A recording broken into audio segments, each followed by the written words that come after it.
gostaria de convidar o Dr. Eduardo Braun para falar sobre ressonância magnética no diagnóstico das lesões musculares. Dr. Eduardo Braun é médico radiologista do Serviço de Imagem do Hospital Universitário Pedro Ernesto e médico radiologista da Clínica Luiz Felipe Matoso.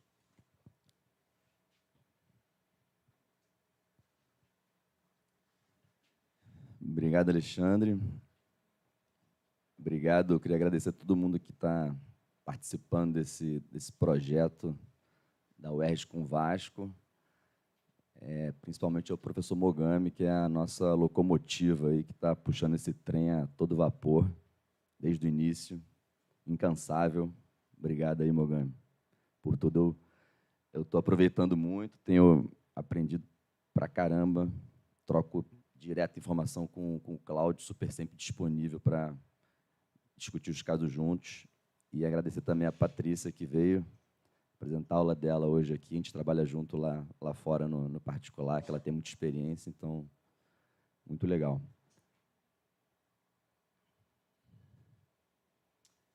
Eu vou falar de ressonância magnética no diagnóstico das lesões musculares. Eu voltei nesse slide que a Patrícia mostrou, porque a anatomia é a base de tudo que a gente precisa saber para entender as imagens da ressonância magnética. Então, aqui, só para detalhar um pouco mais, é um desenho esquemático de um músculo. A gente tem o tendão livre, que é só o tendão, sem ventre muscular. A gente tem aqui o ventre muscular, sem tendão, e toda essa região aqui, onde o tendão vai grudar no ventre muscular, a gente chama de junção miotendínea e geralmente é o local mais frequente de a gente encontrar as lesões por estiramento. Queria lembrar que a junção miotendínea ela pode ser bem longa, principalmente nos músculos isquiotibiais, que frequentemente são acometidos, e às vezes a gente vai ter uma lesão no terço distal da coxa, mas que ela está relacionada com a junção miotendínea que veio lá do tendão proximal.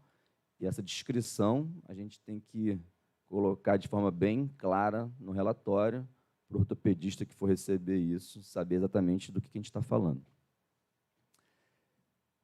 Além disso, a gente tem a junção miofacial, é uma região importante de a gente detalhar, porque nessa região o ventre muscular encosta na fáscia muscular, mas essa fáscia muscular não tem relação nenhuma com o tendão.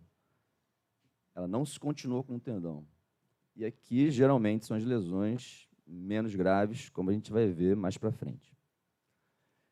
Junção miotendínea e mioaponeurótica, existe uma confusão, mas é basicamente a mesma coisa, porque as duas estão relacionadas com essa região onde o tendão vai grudar no ventre muscular. Passa o próximo, por favor.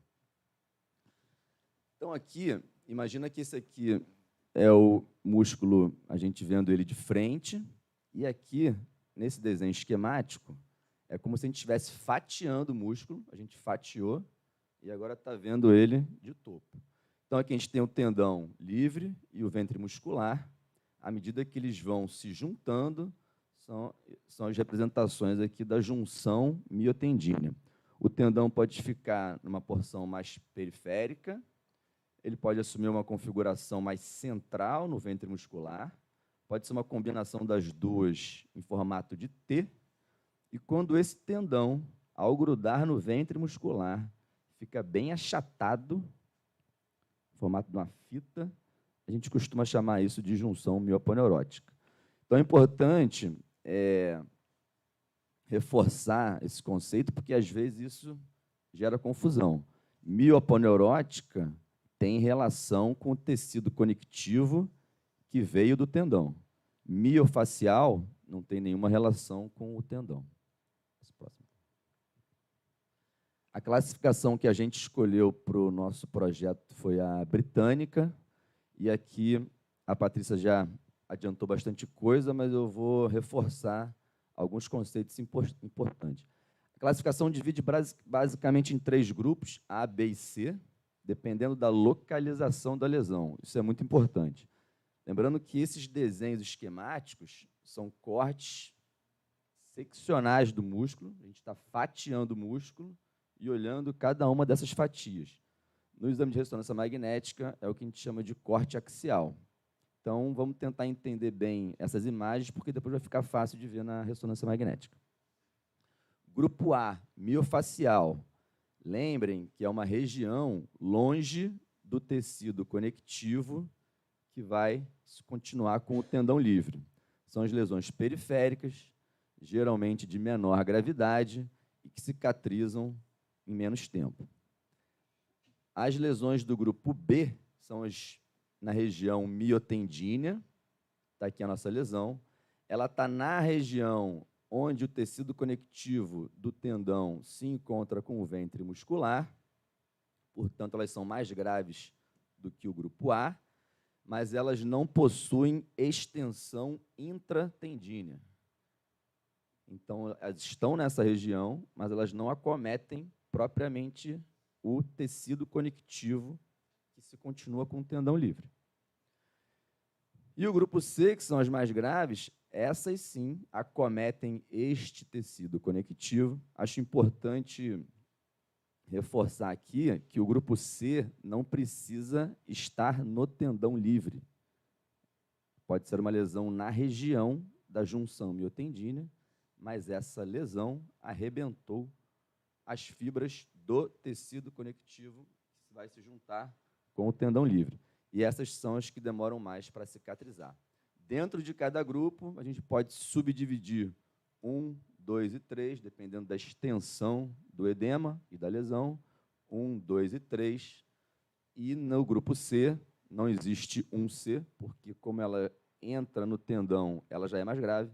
Então, pela classificação britânica, ou vai ser 2C, se ela cometer menos de 50% da área deste tecido conectivo e uma extensão longitudinal menos de 5 centímetros, como a Patrícia mostrou, ou ela vai ser 3C, se ela cometer mais de 50% da área transversa desse tecido conectivo, ou 4C, se ela for completa. O nosso protocolo de ressonância magnética que a gente fez para os atletas é, basicamente, 2 sequências no plano coronal. Aqui a gente está vendo a coxa de frente, tá? E 2 sequências no plano axial. Aqui a gente está fatiando o grupamento muscular. Reparem que a gente sempre faz o estudo bilateral. É importante a gente ter o outro lado para comparar. Isso ajuda muito. A gente vai ver mais para frente alguns casos.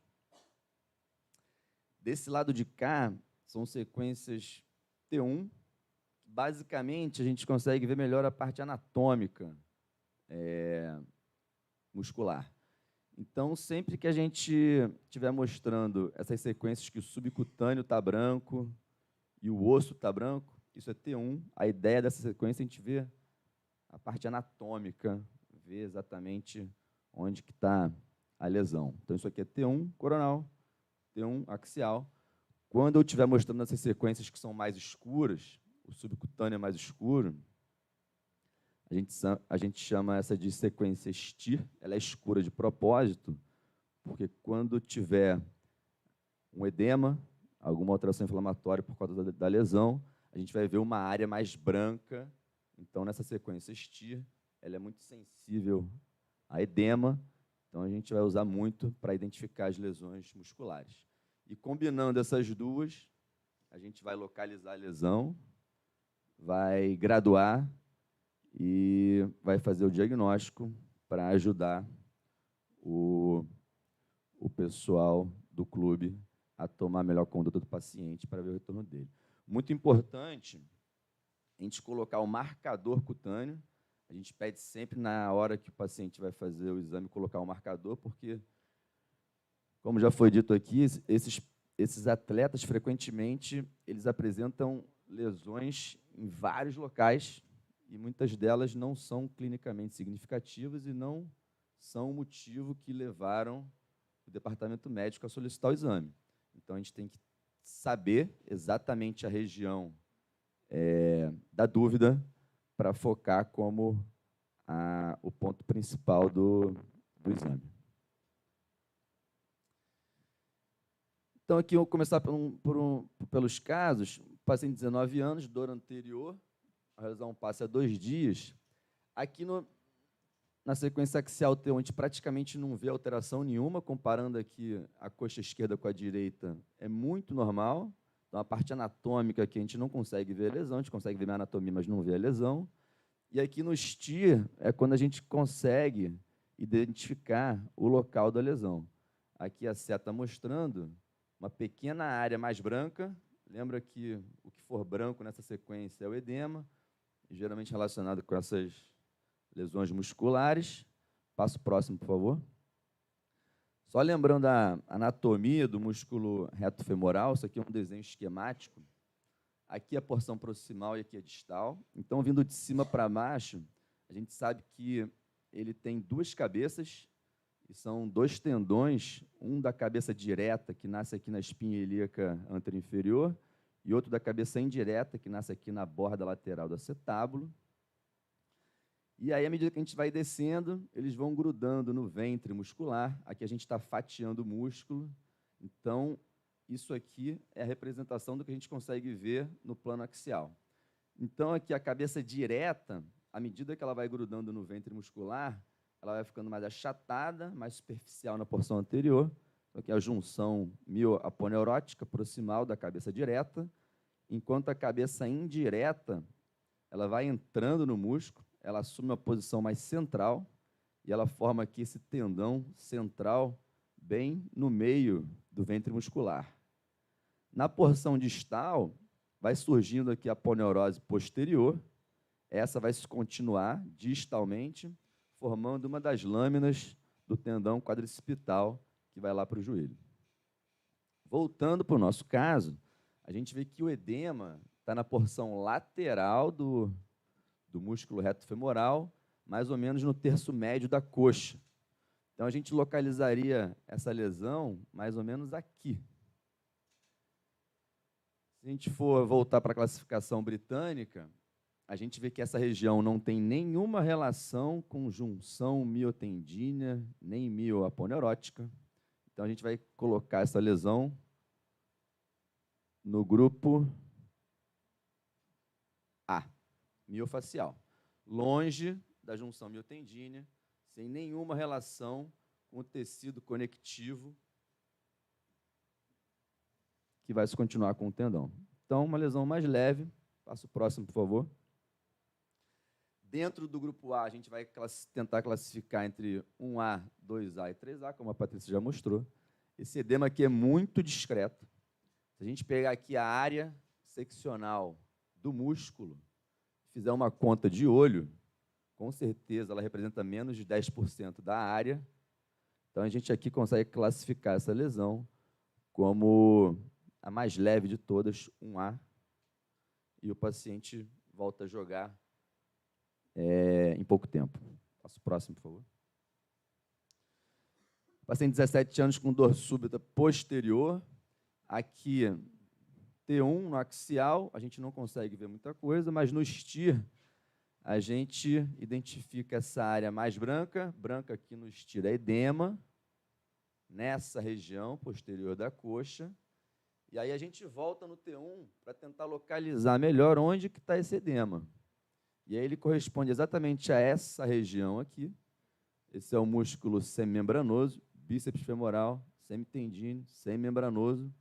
A gente vê que nessa região do edema a gente tem ventre muscular e a gente tem aqui esse tecido conectivo mais pretinho, que é a junção miotendínea, que veio lá do tendão proximal, que teve origem na tuberosidade isquiática. Mas comparando esse lado da lesão com o lado normal, a gente vê que esse tecido conectivo não tem nenhuma distorção arquitetural. Passa o próximo, por favor. Então, a gente vai localizar a lesão na junção miotendínea, proximal do semimembranoso, mas ela não acomete o tecido conectivo que se continua com o tendão livre. Então, ela está no grupo B. E agora a gente vai subdividir. Ela é 1B, 2B ou 3B. A gente pode marcar aqui a área do músculo, esse é o músculo todo, e se a gente fizer uma conta de olho da área do edema, é difícil medir edema, o edema não tem limite bem definido, a gente tem que ir um pouco no olhômetro, mas aproximadamente 50% de edema na área seccional transversa desse músculo, então a gente classifica como uma 2B, e esse paciente levou 17 dias para retornar a jogar. Próximo, por favor. Mais um caso aqui, dor posterior súbita, um edema grande aqui na região posterior da coxa. E aqui, olha como T1 ajuda. E olha como ajuda a comparação com o outro lado. Esse aqui é o bíceps femoral, do lado esquerdo, normal. Esse aqui é o tecido conectivo, ó, junção miotendínea. E o tecido conectivo bastante normal, com esse sinal preto e homogêneo, regular. Do outro lado, ele já está completamente, ó, distorcido. Então, a gente vai localizar essa lesão na junção miotendínea, porém, neste caso, a gente tem extensão intratendínea da lesão, uma distorsão. Passa o próximo, por favor.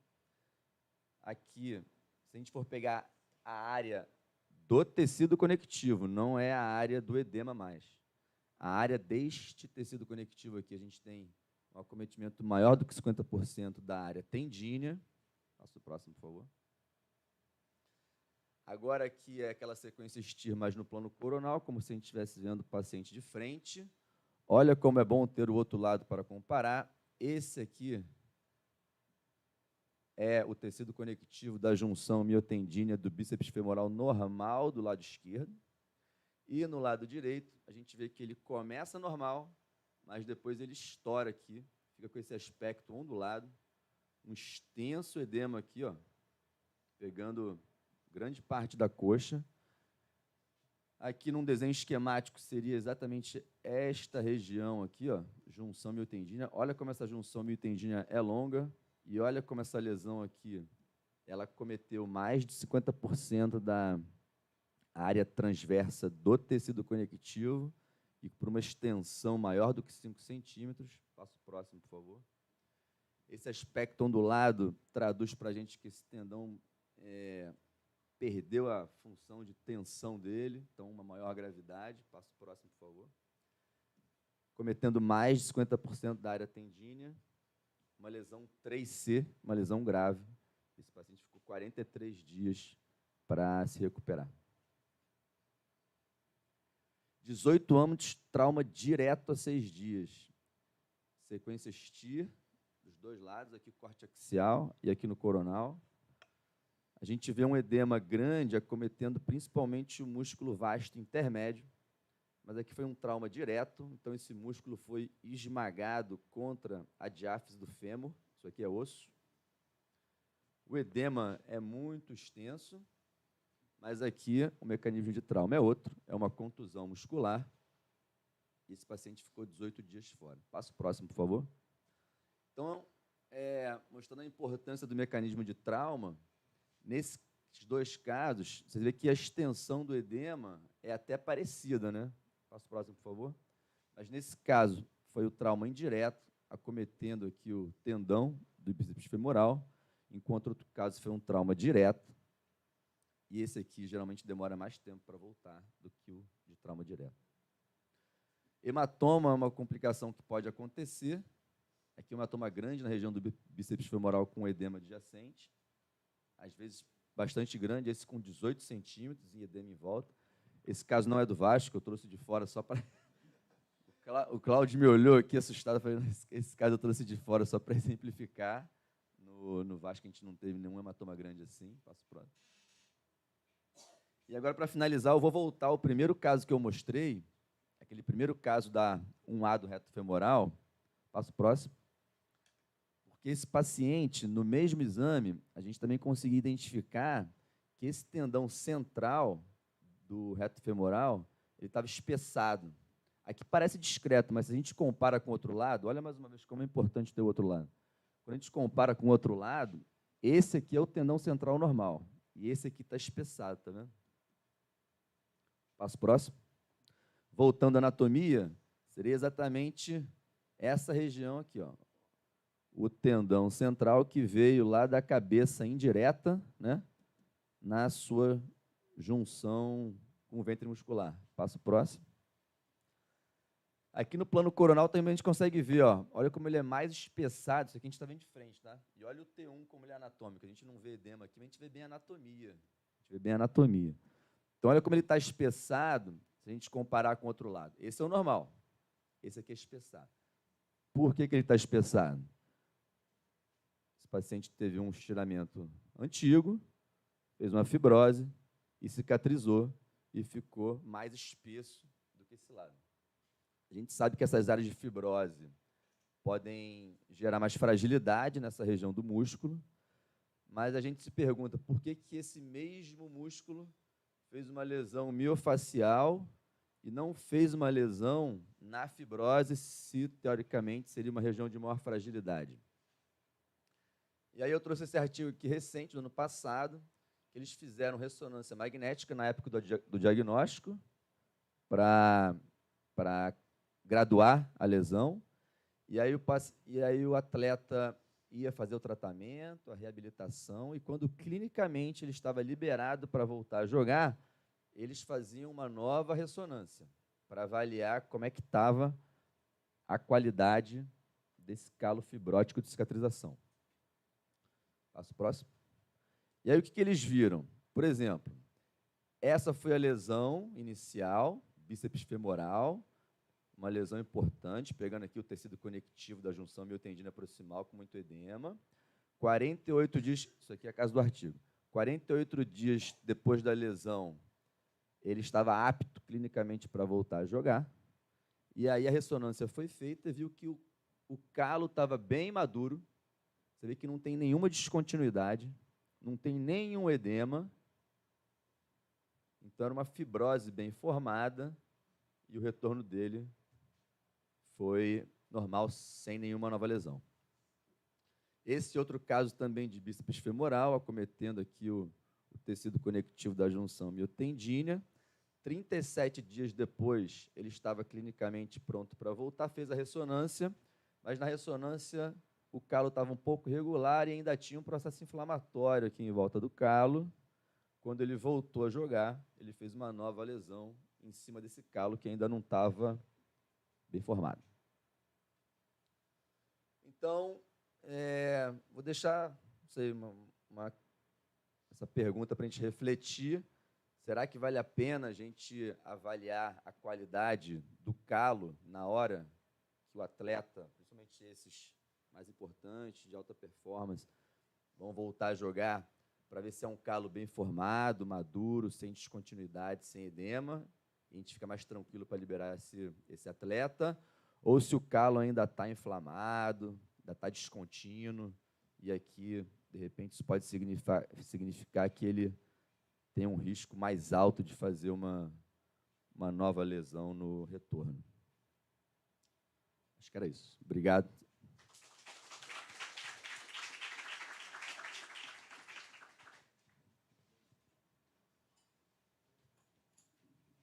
Obrigado, doutor Eduardo. Vamos abrir, então, agora um momento aqui para perguntas.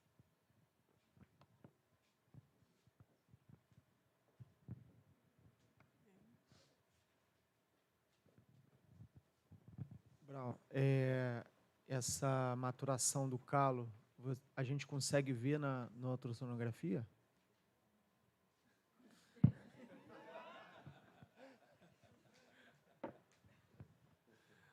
Brown, parabéns aí pela aula, bastante didática, né? Acho que mesmo quem não é radiologista consegue compreender os conceitos que você passou, muito boa, com a ênfase na anatomia dessas lesões, né? Em relação à pergunta do Cláudio, eu estava até pensando nisso quando você mostrou esse último slide, né? Dos casos que a gente vê na ultrassonografia. Eu acho que é possível, eu acho que essa distorção da estrutura que apresentou a lesão na fase aguda, a gente consegue ver pela ultrassonografia, né? E seria uma coisa mais factível do ponto de vista econômico, né, da disponibilidade, etc., do que repetir a ressonância, né? que, como a Patrícia disse, é um ambiente controlado e você consegue fazer isso. É um projeto científico, publicado e tal, mas na prática, assim, não dá para ficar fazendo ressonância em sequência o tempo inteiro.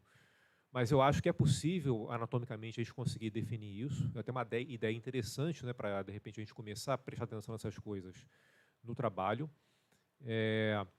Eu noto que quando tem muita distorção já na fase aguda, por exemplo, de lesões miofasciais ou miotendíneas, isso deve acontecer com mais frequência, né, essa distorção, esse calo fica com uma deformação, digamos assim. Então, quando você tem muita alteração arquitetural do entorno, né, e até da própria estrutura principal, que no caso é o tendão, a aponeurose, possivelmente na fase crônica, digamos assim, na alta do atleta, possivelmente ele vai ter, com certeza, esse calo mais imaturo, né, mais mal formado, digamos assim, né. Então, acho que, por ser uma representação anatômica, a ultrassonografia também teria essa capacidade. Por experiência própria, é isso que eu vejo, né. Quando é uma lesão muito grave na fase aguda, dessas de classificação alta, de Pollock, né, quando ele está terminando, já na fase de transição, tal, ele está tendo alta já, a gente nota que fica aquela distorção importante ainda, né. Então, acho que é factível a gente conseguir ver isso pela ultrassonografia também. E você acha, só estendendo a pergunta, o ultrassom tem a ferramenta do Doppler ainda.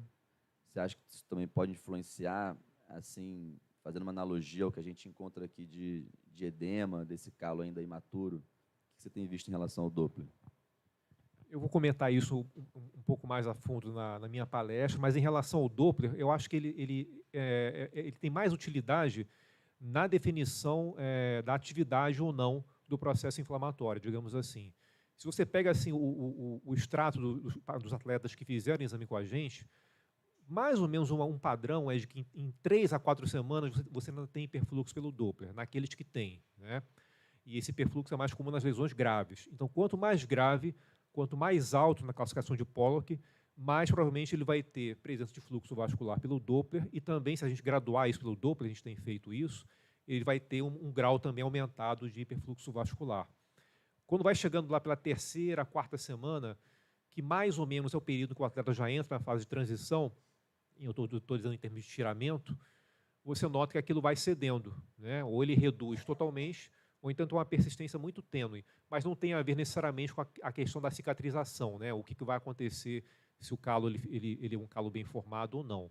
Então, acho que o Doppler, nesse caso do acompanhamento, ele entra muito mais como resposta de se há atividade inflamatória ou não, de neoangiogênese ou não, digamos assim, que é o termo mais correto para isso, do que do que tentar prever se vai ter uma cicatriz boa ou ruim, digamos assim.